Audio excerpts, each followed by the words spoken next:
Hi hello নমস্কার বন্ধুরা, flavour with অর্পিতার চ্যানেলে আরেকটি নতুন মজাদার রেসিপি দেখার জন্য আপনাদের অনেক অনেক স্বাগত।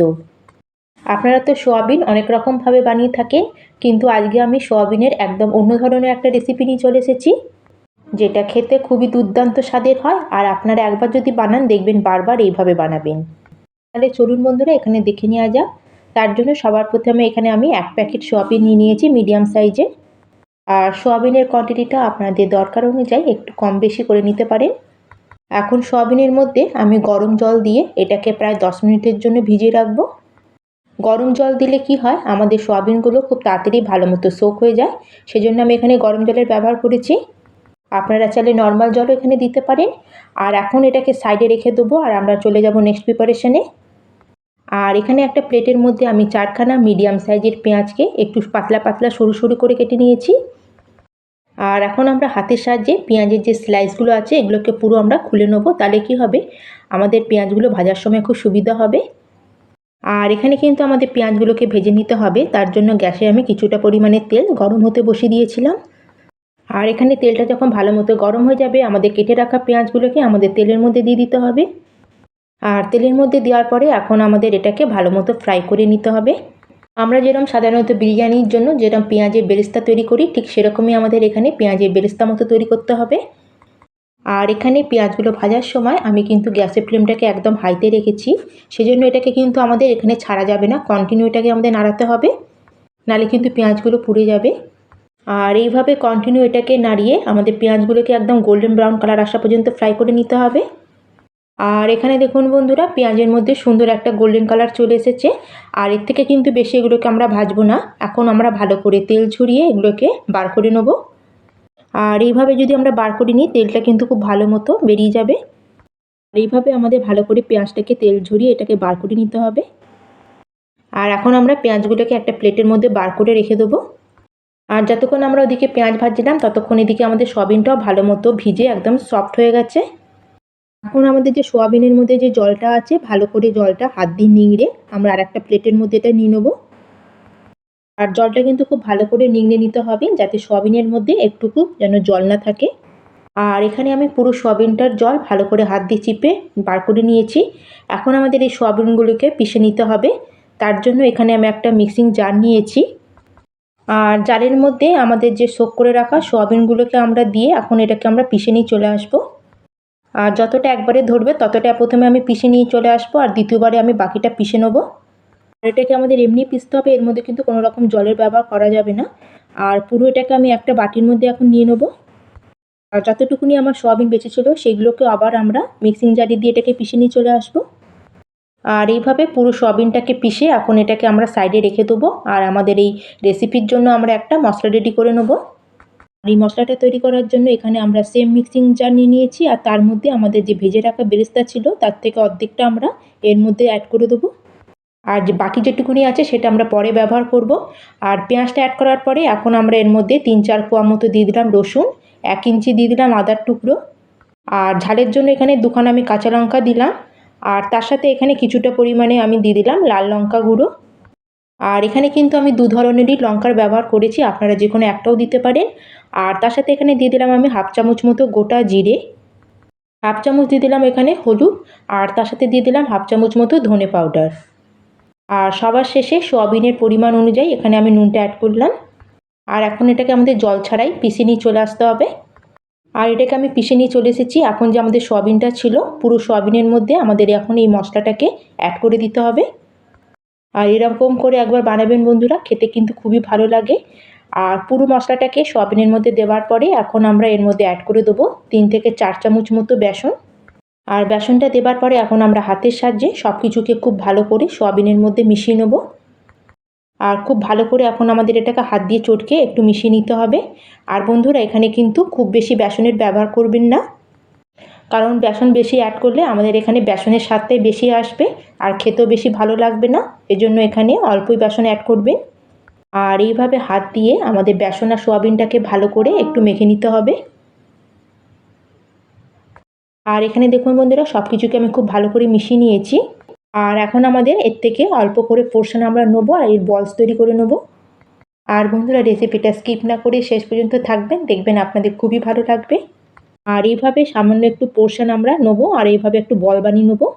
আর এখানে আপনারা বলের শেপটা ছোট বড় যেরকম ইচ্ছা করে নিতে পারেন। আমি একটু বড় বড় করে শেপগুলো তৈরি করে নিয়েছি। ঘরে যদি কোনো গেস্ট আসে বা আপনারা যদি সোয়াবিনটাকে একটু অন্যরকমভাবে বানাতে চান তাহলে কিন্তু আপনারা এইভাবে বানিয়ে খেতে পারেন। আর যারা সোয়াবিন খেতে পছন্দ করে না তাদের যদি এইভাবে বানিয়ে খাওয়ান তারাও দেখবেন খুব ভালোবাসবে। আর এখানে আমি সব বলসগুলোকে তৈরি করে নিয়েছি। এখন এগুলোকে আমরা ফ্রাই করে নেব। আর এদিকে গ্যাসের মধ্যে যে কড়াইতে আমি পেঁয়াজগুলো ফ্রাই করে রেখেছিলাম সেই তেলের মধ্যেই এখন আমরা এক এক করে সোয়াবিনের বলসগুলোকে দিয়ে এগুলোকে ফ্রাই করে নেব। আর সব বলসগুলোকে আমি তেলের মধ্যে দিয়ে দিলাম। আর এখন আমরা গ্যাসের ফ্লেমটাকে মিডিয়ামে রাখবো আর মিডিয়াম ফ্লেমে আমাদের এই বলসগুলোকে ফ্রাই করে নিতে হবে। এগুলো কিন্তু খুব তাড়াতাড়ি ফ্রাই হয়ে যায়, সেজন্য কিন্তু এগুলোকে খুব বেশি ছাড়া যাবে না।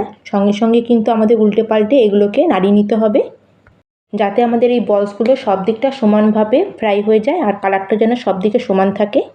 আর এইভাবে উল্টে পাল্টে আমাদের বলসগুলো সব দিকটা সুন্দর ব্রাউন কালার আসা পর্যন্ত এগুলোকে আমাদের ফ্রাই করে নিতে হবে। আর এই রেসিপিটা তৈরি করা খুবই সহজ বন্ধুরা, তার সাথে খেতে খুবই টেস্টিও হয়। আর আজকের রেসিপিটা কিন্তু বন্ধুরা খুবই ইজি, তার সাথে খেতে খুবই টেস্টি তৈরি হয়। আপনারা একবার বানালেই বুঝতে পারবেন। আর এখানে দেখুন বন্ধুরা পুরো বলসের মধ্যে সুন্দর একটা গোল্ডেন ব্রাউন কালার চলে এসেছে। এর থেকে কিন্তু আমি বেশি আর ফ্রাই করব না। এখন ভালো করে তেল ঝরিয়ে এগুলোকে তেল থেকে আমরা বার করে নেব। আর বন্ধুরা রেসিপিটা যদি আপনাদের একটু ভালো লাগে অবশ্যই কিন্তু লাইক করে চ্যানেলটিকে সাবস্ক্রাইব করে দেবেন। আর এখানে সব বলসগুলোকে আমি ফ্রাই করে একটা প্লেটের মধ্যে বার করে এটাকে এখন সাইডে রেখে দেবো আর সেই মিক্সিং জার নিয়ে নেবো। আর এখন আমরা গ্রেভির জন্য মশলাটা তৈরি করে নেবো। তার জন্য যেটুকুনি আমরা পেঁয়াজ সাইডে রেখে দিয়েছিলাম সেটাকে পুরো মিক্সিং জারের মধ্যে দিয়ে দিলাম। তার সাথে 1 ইঞ্চি আদার টুকরো একটু ছোটো করে কেটে দিয়ে দিয়েছি। দিয়ে দিলাম এখানে 5-6 কোয়া মতো রসুন। আর ঝালের জন্য দিয়ে দিলাম 2-3 খানা কাঁচা লঙ্কা। আর একটা মিডিয়াম সাইজের টমেটোকে কেটে দিয়ে দিলাম। আর দিয়ে দিলাম এখানে 1/2 চামচ মতো ধনে পাউডার। আর একটা সুন্দর কালারের জন্য এখানে আমি দিয়ে দিলাম 1/2 চামচ মতো কাশ্মীরি রেড চিলি পাউডার। আর দিয়ে দিলাম এখানে 1/2 চামচ মতো হলুদ। আর এখানে একটা বাটির মধ্যে আমি 10 মিনিট আগে 5-6 খানা মতো কাজু আর তার সাথে 1 চামচ চারমগজ জলে ভিজিয়ে রেখেছিলাম। আর জলটাকে ফেলে দিয়ে এটাকেও অ্যাড করে দিলাম। আর এখন এর মধ্যে সামান্য জল দিয়ে এখন এটাকে আমরা পেস্ট বানিয়ে নিয়ে চলে আসবো। আর এখানে দেখুন বন্ধুরা আমাদের গ্রেভির জন্য মশলাটা রেডি। তাহলে চলুন এখন আমাদের নেক্সট প্রিপারেশান করে নেবো।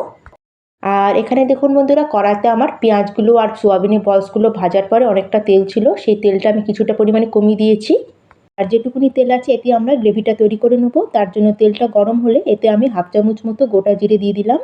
আর জিরেটা যখন হালকা একটু ফ্রাই হয়ে যাবে আমাদের যে গ্রেভির জন্য যে মশলাটা আমরা তৈরি করে রেখেছিলাম সেটাকে পুরো এর মধ্যে অ্যাড করে দেবো। আর এখন আমাদের মশলাটা পুরো অ্যাড করার পরে তেলের মধ্যে এখন মশলাটাকে খুব ভালো করে আমাদের ফ্রাই করে নিতে হবে। আর মিক্সিং জারের মধ্যে যতটুকুনি মশলা ছিল পুরো আমি মশলাটা কড়াইয়ের মধ্যে অ্যাড করে এখন একটু এটাকে নাড়াচাড়া করে নেব। আর প্রায় 1.5 থেকে 2 মিনিট মশলাটাকে তেলের মধ্যে ফ্রাই করে মিক্সিং জারে যেটুকুনি মশলা লেগেছিলো সেটাকে আমি 2-3 চামচ মতো জল দিয়ে ধুয়ে এই জলটাকেও এর মধ্যে অ্যাড করে দিলাম। গ্রাইন্ডিং জার ধোয়া জলটাকে দিয়েও আবার আমরা মশলাটাকে একটু ভালো করে কষিয়ে নেব। আর এখন এটাকে ভালো করে মিক্স করে নিয়েছি। এখন এর মধ্যে আমি অ্যাড করে দিচ্ছি স্বাদ অনুযায়ী নুন। আমরা সোয়াবিনের বলসের মধ্যে নুন অ্যাড করেছিলাম, সেজন্য নুনটা এখানে একটু বুঝে অ্যাড করবেন। আর নুনটাকে খুব ভালো করে মশলার সাথে মিশিয়ে এখন এটাকে আমরা 2-3 মিনিটের জন্য গ্যাসের ফ্লেমটা লোতে করে কভার করে দেবো। আর 2-3 মিনিট পরে দেখুন বন্ধুরা এখানে কিন্তু মশলা থেকে পুরো তেল বেরোতে শুরু হয়ে গেছে আর মশলাটা খুব ভালো মতো এখানে আমার কষানো হয়ে গেছে। আর এখানে কিন্তু পেঁয়াজটা আমরা আগে থেকে ভাজা ব্যবহার করেছি, সেজন্য আমাদের এই মশলাটা কুক হতে খুব বেশি সময়ও লাগে না। আর যখন দেখবেন বন্ধুরা মশলা থেকে এরকম তেল বেরোচ্ছে তখনই আপনারা বুঝবেন যে আমাদের মশলাটা খুব ভালো মতো কষে গেছে। আর যখন মশলাটা ভালো মতো কষে যাবে সেই সময় আমি এর মধ্যে অ্যাড করে দেবো জল। এখানে আমি 1/2 গ্লাস মতো জলের ব্যবহার করেছি। আপনারা এখানে যেমন গ্রেভি রাখতে চান সেই বুঝে জলের ব্যবহারটা করবেন। আর জলটাকে এখানে খুব ভালো করে মিশিয়ে নিচ্ছে। কত সুন্দর আমাদের গ্রেভির কালারটা এসছে। আর জলটাকে এখানে খুব ভালো করে মেশানো হয়ে গেলে এর মধ্যে অ্যাড করে দেবো আমি 1/2 চামচ মতো গরম মশলা। আর গরম মশলাটাকে খুব ভালো করে মিশিয়ে এখন আমাদের গ্রেভিটাকে একটু বয়েল হওয়ার জন্য এটাকে আমরা কভার করে দেবো। প্রায় 2 মিনিট মতো হয়ে গেছে, এটাকে কভার করে রেখেছিলাম আর গ্রেভিটা এখানে ভালো মতো ফুটতে শুরু হয়ে গেছে। আর একবার এটাকে খুব ভালো করে আমরা মিশিয়ে নেবো। আর খুব ভালো করে মিশিয়ে আমাদের যে সোয়াবিনের বলসগুলো ছিল সেগুলো এখন এক এক করে আমরা গ্রেভির মধ্যে অ্যাড করে দেবো। আর বলসগুলো দেওয়া হয়ে গেলে এখন আমি উপর থেকে দিয়ে দেবো কিছুটা পরিমাণে কাসুরি মেথি। আর কাসুরি মেথিটা থাকলে আপনারা অবশ্যই অ্যাড করবেন, এতে কিন্তু খুব সুন্দর একটা ফ্লেভার আসে। আর সব কিছুকে খুব ভালো করে মিশিয়ে এখন গ্যাসের ফ্লেমটাকে আমি লোতে করে দিয়েছি আর লো ফ্লেমে এটাকে আরও 2 থেকে 3 মিনিট মতো একটু ফুটিয়ে নেবো। আর প্রায় 3 মিনিট পরে ঢাকনাটা সরিয়ে নেবো। আর এটাকে ভালো করে আরেকবার মিশিয়ে নেবো আর গ্যাসের ফ্লেমটাকে অফ করে দেবো আর উপর থেকে দিয়ে দেবো কিছুটা পরিমাণে কুচানো ধনেপাতা। আর এখানে দেখুন বন্ধুরা আমাদের রেসিপির আজকে ফাইনাল লুক কতটা ডেলিশিয়াস দেখাচ্ছে। এটা কিন্তু মাস্ট ট্রাই রেসিপি। এখন এগুলোকে আমরা গরমাগরম একটা বাটিতে সার্ভ করে নেব।